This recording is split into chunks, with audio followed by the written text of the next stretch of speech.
오늘의 에스라 마지막 장 10장을 통해서 아직도 소망이 있나니 라는 제목으로 하나님의 말씀을 나누고 함께 기도하는 시간을 갖도록 하겠습니다. 얼마 전에 세계 기후 변화의 심각성을 알리는 영화 Don't Look Up, 그러니까 위를 보지 마라는 영화를 보게 되었습니다. 극적인 연출을 위해서 먼저 혜성이 곧 지구에 충돌한다는 한 천문학자의 발견으로 이 영화가 시작합니다. 그런데 더 무서운 것은, 이 혜성이 지구보다 충돌하는 사실보다 더 무서운 것은 바로 사람들의 반응이었습니다. 혜성이 지구에 충돌한다는 사실을 여러 차례로 확증한 천문학자들은 세 종류의 사람을 만났습니다. 먼저는 정치인들을 만났습니다. 미국 항공우주국에 이 사실을 알리고 곧바로 백악관 미국 대통령을 만나서 이 사실을 알렸습니다. 그러나 선거에만 혈안이 된 대통령과 백악관의 이 고위 관직자들은 이들의 경고를 아주 우습게 여기고 무시했습니다. 사람들의 안위보다 철저히 자신의 기득권만 챙기는 이기주의 정치인을 풍자했습니다. 백악관에서 이 경고가 무시되자 천문학자는 두 번째로 미디어계의 사람을 만났습니다. 그러나 사람들의 관심을 사기에 혈안이 된 이 신문사와 그리고 시청률에만 목을 매며 진실을 외면하는 미디어도 이 사실을 외면했습니다. 그리고 혜성이 곧 충돌한다는 소식에도 희낙낙거리며 이 사실을 웃으면서 이야기하는 두 앵커 앞에서 제발 즐거운 척 그만하세요, 지구가 곧 멸망한다고요 라고 말하는 것이 이 영화의 하이라이트의 장면입니다. 마지막으로 이 천문학자들은 기업인들을 찾아갔습니다. 기업인들에게 이 사실을 알리는데 심지어 이 기업인은 자신의 이익을 위해서 행성을 파괴할 수 있는 절호의 기회, 골든타임을 놓치도록 정부에 압력을 가했고, 이 기회주의자 때문에 결국 지구가 멸망하는 것으로 영화가 끝나고 맙니다. 이 영화의 제목 Don't Look Up, 그러니까 위를 보지 마 라는 이 제목처럼 지구가 멸망한다는 이 재앙 앞에서도 정치인들은 자신들의 기득권을 챙기고, 그리고 미디어계 사람들은 여전히 재미의 목숨을 걸면서 시청률을 챙기고, 기업인은 자신의 이득만을 챙기는 모습을 풍자하는 아주 의미 있는 영화입니다. 저는 이 영화를 보면서 손봉호 교수님께서 말씀하신 차세 중심적 세계관이 얼마나 무서운지를 다시 한번 깨닫게 되었습니다. 차세 중심적, 그러니까 이 세상 중심적 세계관은 오직 이 세상에서만 즐기고 이 세상에서만 출세하는 그것을 구원으로 삼고 살아가는 세계관입니다. 앞서 말씀드린 영화의 제목처럼 절대로 하늘을 바라보지 않고 눈과 귀를 닫고 살아가는 것은 이렇게 이 세상 일에만 몰두한 이 세상 중심적 세계관 때문입니다. 그런데 그 중에서 우리는 위를 보라고 말하면서 외치면서 살아가는 사람들입니다. 하늘을 바라보고 하늘에 계신 하나님을 바라보고 이 세상을 살아가는 사람들이 바로 하나님의 백성들의 모습입니다. 그렇다면 우리가 인생을 대하는 태도나 또 그리고 인생을 생각하는 것은 이 세상 사람들과 달라야 하지 않을까요? 기독교인이면서 드라마 작가로 유명한 박혜영 작가는 최근 한 작품에서 이렇게 이야기합니다. 이 세상만 바라보며 그저 희희낙낙하며 살아가는 이 세상 사람들을 풍자하며 이렇게 이야기합니다. 모두 다 무덤으로 가는 길인데 뭐가 그렇게 다 좋을까? 어쩌면 아무렇지 않게 잘 사는 사람들보다 망가진 사람들이 훨씬 더 정직한 사람들이 아닐까? 오늘 우리가 읽은 에스라서의 마지막 장, 이 에스라서 10장에 보면 아무렇지도 않게 살아가는 사람들 중에 식음을 전폐하고 엎드려 울며 완전히 망가진 모습으로 에스라가 등장하고 있습니다. 바벨론 포로로 끌려갔지만 예레미야 예언대로 70년 만에 그들은 돌아왔습니다. 그리고 영광스러운 제2성전도 이제 스룹바벨과 함께 완공되었습니다. 그런데 문제는 사람들이 변하지 않았습니다. 약속의 가나안 땅에서 여호와 하나님만을 섬기지 않고 바알과 아세라를 혼합해서 섬김으로 그들이 심판받았는데, 그들이 돌아와서 여전히 이방 여자들과 결혼해서 혼합주의를 버리지 못했습니다. 그리고 어쩔 수 없다는 듯이 사람들은 성전 완공 후에 일상으로 돌아갔습니다. 이방 여자들과 결혼해서도 자식들을 낳고 그저 그렇게 잘 살고 희희낙낙거리며 잘 살고 있었습니다. 정말 하늘 무서운 줄도 모르고 그저 현세에만, 이 땅에서의 인생만 차세 중심적 세계관을 가지고 그렇게 살아갔습니다. 그런데 에스라는 일상을 살아갈 수 없었습니다. 하늘에 계신 여호와 하나님을 바라보고 완전히 자신을 망가뜨렸습니다. 식음을 전폐하고 회개하며 크게 통곡했습니다. 하늘을 바라보고 사는 자의 정직한 모습이었습니다. 지난 몇 년간 계속된 코로나 팬데믹으로 우리는 많은 변화를 겪었습니다. 코로나라는 상황을 주신 분이 하나님이시며 우리가 그 이유를 다 알 수는 없지만 분명한 것은 정직한 사람들은 하나님을 더 갈망하게 되었다는 사실입니다. 그래서 어쩌면 아무렇지 않게 여전한 모습으로 사는 사람들보다 자신을 깨뜨리며 망가진 모습으로 발버둥 치고 있는 사람들이 어쩌면 더 정직한 사람들의 모습이 아닐까요? 2018년도, 그러니까 코로나 이전에 한국을 방문한 팀 켈러 목사님은 한국 교회 모습에 큰 감명을 받으셨습니다. 그리고 모교인 필라델피아 웨스터민스터 신학교에서 강연에서 이렇게 말했습니다. 저는 한국 교회가 유럽이나 미국의 교회보다 부흥에 더 가깝다고 생각합니다. 미국 교회에서는 아직 그런 깨달음이 없어서 전망이 없어 보이지만 한국 교회는 자신들이 쇠락하고 있고 자신들은 기도해야 한다고 깨달은 사람들이기 때문입니다. 성도 여러분, 아직 우리에게는 소망이 있습니다. 우리에게 소망이 있는 이유는 하늘을 바라보고 하나님을 두려워하는 마음과 하나님의 말씀대로 삶을 돌이킬 용기가 아직 우리에게 있기 때문입니다. 감정적으로 식지 않은 열정이 아직 남아있거나 많은 사람들이 아직도 모이고 있기 때문에, 그렇기 때문에 소망이 있는 것이 아니라 회개하는 마음과 삶을 변화시킬 용기가 우리에게 있다면 우리에게도 아직 소망이 있습니다. 오늘 말씀은 이것을 말씀하고 있습니다. 에스라가 깨어진 심령으로 자신을 망가뜨리며 모두가 다 정상적으로 살아갈 때, 희희낙낙거리며 이 세상 중심으로 살아갈 때 오직 에스라만이 자신을 망가뜨리며 식음을 전폐하고 하나님께 통곡하며 회개하고 있다는 소식을 듣고 한 사람이 찾아왔습니다. 그리고 에스라를 일으키며 이렇게 말씀합니다. 이스라엘에게 아직도 소망이 있나니. 오늘 말씀을 통해서 오늘날 우리에게도 아직 소망이 있는 이유를 함께 생각해보고 또 발견하는 시간이 되면 좋겠습니다. 첫 번째로 이스라엘에게 아직도 소망이 있었던 이유는 에스라와 같은 지도자의 회개가 있었기 때문입니다. 에스라가 어떻게 회개했는지, 얼마나 처절한 모습으로, 망가진 모습으로 회개했는지 앞에 9장 5절과 6절에 보면 이렇게 말씀합니다. 저녁 제사를 드릴 때 내가 근심 중에 일어나서 속옷과 겉옷을 찢은 채 무릎을 꿇고 나의 하나님 여호와를 향하여 손을 들고 말하기를, 나의 하나님이여, 내가 부끄럽고 낯이 뜨거워서 감히 나의 하나님을 향하여 얼굴을 들지 못하오니 이는 우리 죄악이 많아 정수리에 넘치고 우리 허물이 커서 하늘에 미침이니이다.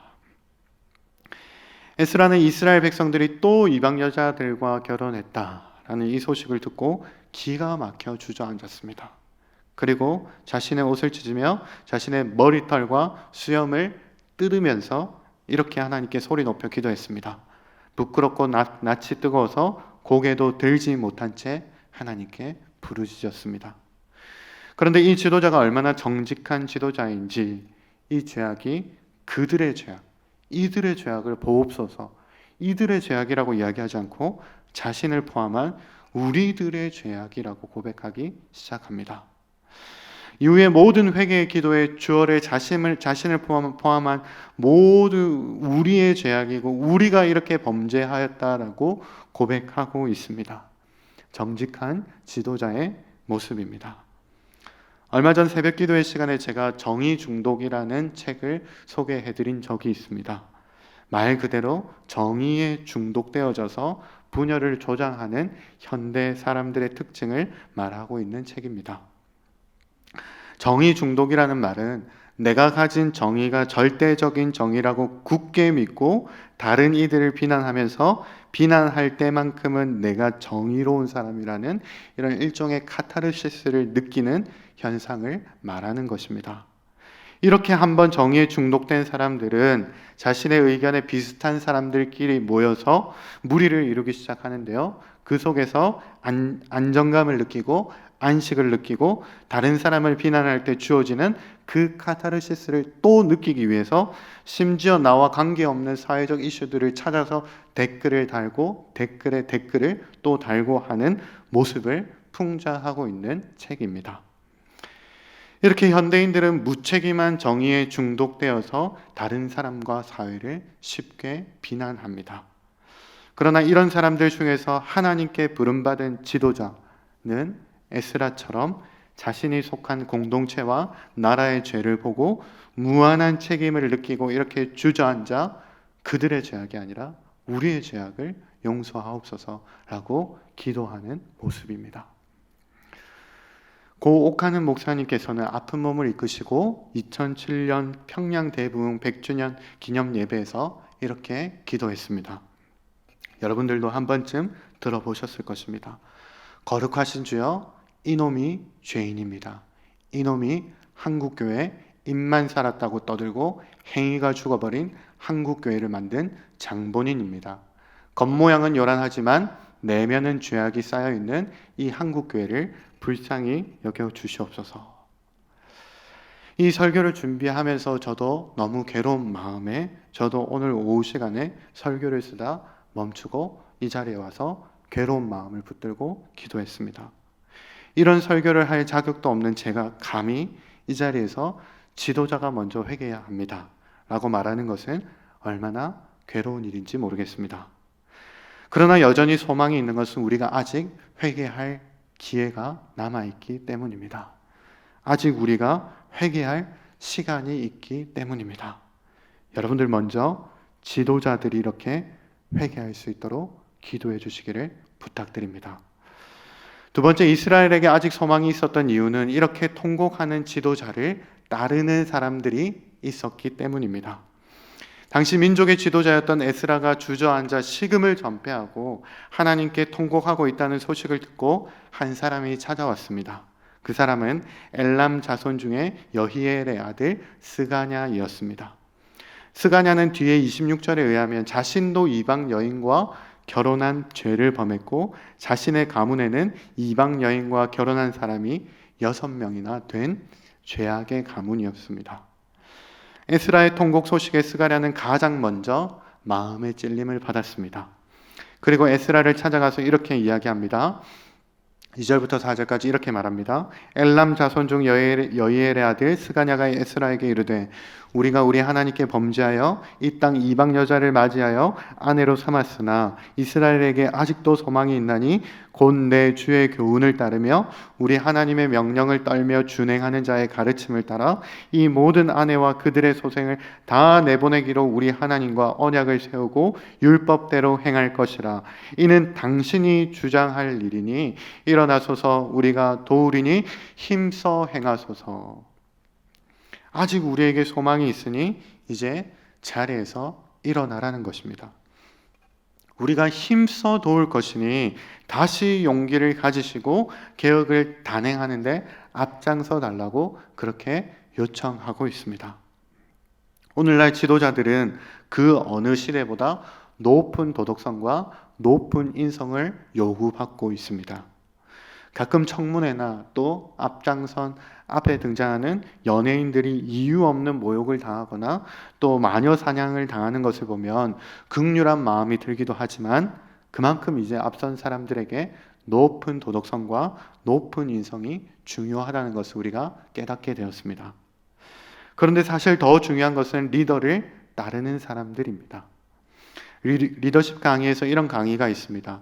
어떤 운동을 일으키기 위해서는 첫 번째 리더보다 더 중요한 것이 그를 따르는 두 번째 추종자가 반드시 있어야 된다라고 이렇게 강의하는 내용입니다.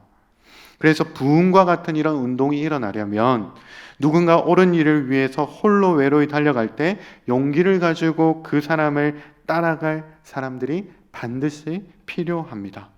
따름의 본이 되는 사람들이 필요하다는 것이죠.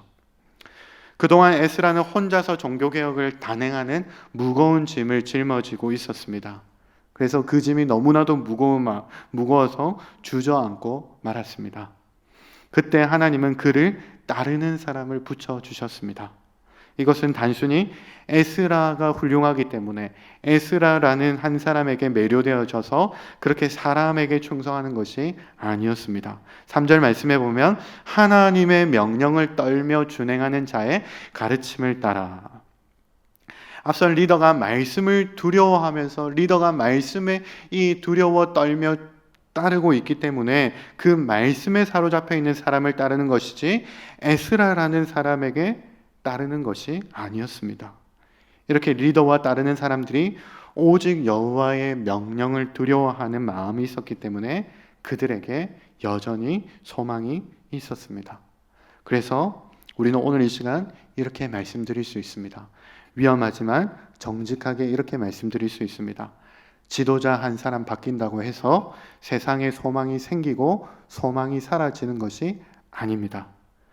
변치 않는 하나님의 말씀이 있고 그 말씀 두려워 떨며 앞서가는 자들이 있고 그리고 그 사람을 따르려는 한 사람들이 있을 때 거기에 바로 소망이 있다라고 우리가 말할 수 있겠습니다. 마지막 세 번째, 아직도 소망이 있는 이유는 말씀대로 삶을 변화시키기로 결단한 사람들이 있었기 때문입니다. 이제 에스라가 일어나 다시 종교개혁을 단행했습니다. 이제 에스라 말 한마디면 이스라엘이 좌지우지 될 수 있었지만 그러나 에스라는 결코 겸손을 잃지 않았습니다. 그 순간 엘리야십의 아들 여호하난의 방에 들어가서 금식하며 하나님께 지혜를 구했습니다. 그리고 난 다음에야 개혁안을 내놓았습니다. 온 이스라엘 사람들을 예루살렘으로 모아 한 자리에 모이되 3일 안에 모이지 않는 사람들은 제사를 몰수하고 이스라엘 민족 중에서 끊을 것이라고 강하게 경고하며 개혁안을 내놓았습니다. 이제 이스라엘 온 민족이 모인 날에 마침 큰 비가 내리면서 하나님의 임재 앞에서 무리들이 자신들의 죄로 인해 더 떨고 있을 때 에스라가 이렇게 말했습니다. 11절입니다. 이제 너희 조상들의 하나님 앞에서 죄를 자복하고 그의 뜻대로 행하여 그 지방 사람들과 이방 여인들을 끊어버리라. 그리고 곧장 백성들이 이렇게 대답합니다. 모든 회중이 큰 소리로 대답하여 이르되 당신의 말씀대로 우리가 마땅히 행할 것이니이다. 반드시 이 말씀대로 행할 것이라는 화답, 말씀대로 살기로 몸부림치겠다는 이 화답, 이것이 이스라엘에게 아직도 소망이 있었던 세 번째 이유였습니다. 우리는 지금 말씀이 홍수와 같은 시대를 살아가고 있습니다. 특별히 코로나 기간이 되면서 현장에서 듣는 말씀 외에도 인터넷을 통해서 유튜브를 통해서 수많은 말씀들이 우리에게 쏟아지는 것을 경험하고 있습니다. 그러면서 자연스레 우리 마음에는 비교하는 마음이 들어오기 시작합니다. 한 말씀만 하옵소서 우리가 그대로 행하겠나이다 라는 오늘 이스라엘 백성들의 마음보다 내 입맛에 맞는 말씀들을 찾아가기 시작했습니다. 프랑스 소설 중에 우리에게 알려진 유명한 말이 있습니다.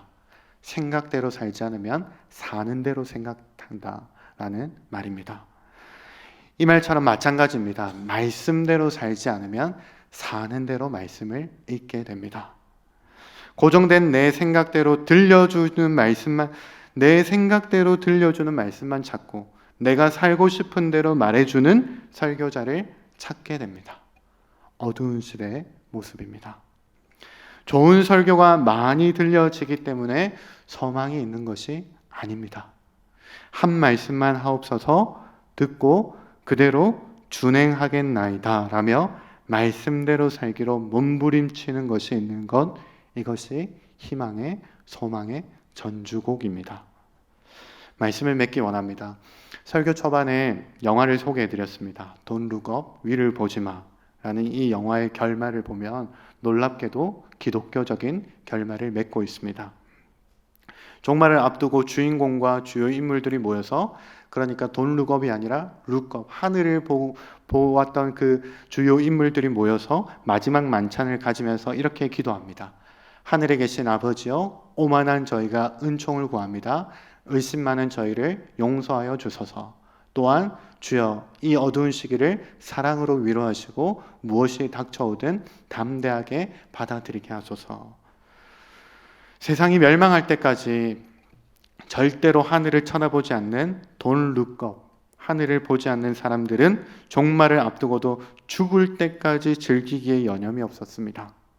다가오는 죽음을 외면한 채 그저 지금만을 즐기기 위해서 사람들은 복잡하고 산만하게 서로 또 마음에 맞는 사람들끼리만 그렇게 어울리면서 끝까지 분열된 모습을 보여주었습니다. 그런데 이제 곧 혜성이 지구에 충돌한다는 이 사실, 지구가 멸망한다는 이 사실을 외면하지 않고 끝까지 하늘을 바라보며 하늘을 보라고 외친 사람들은 마지막 만찬을 열었습니다. 그리고 자신들을 산만하게 만들고 복잡하게 만드는 모든 매체, TV와 핸드폰을 끄고 하나님께 용서를 구하고 서로에게 용서를 구하는 시간을 가졌습니다. 덜 중요한 것에 대한 관심을 내려놓고 가장 중요한 용서와 사랑과 소망에 대한 이야기를 나누는 장면으로 이 영화가 끝나게 됩니다. 오늘날 세상은 너무 분주하고 시끄럽고 복잡하고 산만합니다. 하늘을 한번 올려다볼 여유도 없이 다람쥐 쳇바퀴 돌아가듯 이 세상만 바라보고 또 이 세상에서 즐기기에 여념이 없습니다. 이런 세상 속에서도 아직도 소망이 있는 것은 하늘을 바라보는 자들이 있기 때문입니다. 하늘을 바라보며 모두가 괜찮은 척하며 살아갈 때 오직 자신을 깨트리며 때로는 자신을 망가뜨리면서까지도 회개하는 사람, 이 세상에 덜 중요한 것, 산만하고 복잡한 이것에 관심을 끄고 더 중요한 말씀대로 살아가기를 힘쓰고 용기를 내는 사람, 이 사람들이 있기 때문에 이 세상에 아직도 소망이 있나니라고 우리가 이렇게 말씀할 수 있습니다. 사랑하는 성도 여러분, 저와 여러분들 모두가 이렇게 소망의 사람들이 되시기를 바랍니다. 무엇에 그렇게 분주하십니까? 무슨 일 때문에 그렇게 복잡하고 산만하십니까? 하늘을 바라보며 덜 중요한 거 이제 좀 내려놓읍시다. 정말로 중요한 일에 용기를 냅시다. 너무 늦기 전에 하나님께 회개합시다. 너무 늦기 전에 말씀 따라갑시다. 아직 소망이 있습니다. 아직 하나님의 등불은 꺼지지 않았습니다. 저와 여러분들이 이 세상 속에서 이렇게 소망이 되어져서 살아가게 되시는 저와 여러분들 되시기를 예수님의 이름으로 축복합니다.